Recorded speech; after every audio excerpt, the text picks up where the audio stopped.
বাংলাদেশের সংসদ সদস্য আনোয়ারুল আজিম আনারের খণ্ডিত লাশ উদ্ধারে দ্বিতীয় দিনের মতো শুক্রবার অভিযানে নামে ভারতের গোয়েন্দা সংস্থা।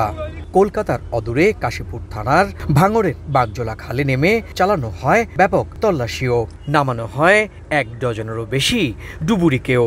গোটা এলাকা ঘিরে রেখে তল্লাশি করেন গোয়েন্দারাও। উৎসুক জনতা ভিড় করলেও তাদের সরিয়ে দেওয়া হয়। বিদেশি এটা এখানে ফেলেছে, আমাদের নিজেরই খারাপ লাগছে যে অমুক জায়গায় এরকম লাশ ফেলে দিয়ে গেছে, তাই সবাই আসলাম দেখতে। তবে প্রথম দিনের মতোই দ্বিতীয় দিনেও শূন্য হাতে ফিরতে হয়েছে ভারতের গোয়েন্দা সংস্থাকে।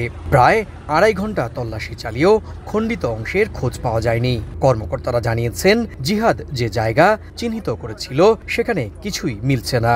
সম্ভবত সে ইচ্ছে করেই ভুল জায়গা দেখিয়েছে বলেও ধারণা তাদের। এর আগে বৃহস্পতিবার রাতভর কৃষ্ণমাটি এলাকায় চলে তল্লাশি অভিযান। নগদে 500 টাকা বা তার বেশি পেমেন্টে পেতে পারেন ঢাকায় জমিসহ 20 কোটি টাকার পুরস্কার।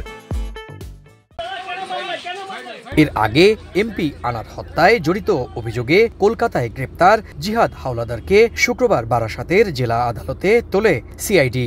আবেদন করা হয় 14 দিনের রিমান্ড, কিন্তু শুনানির পর 12 দিনের রিমান্ড মঞ্জুর করেন বিচারক। জানা গেছে, খুলনার ব্যারাকপুরের ছেলে জিহাদ অবৈধভাবে মুম্বাইয়ে বসবাস করত।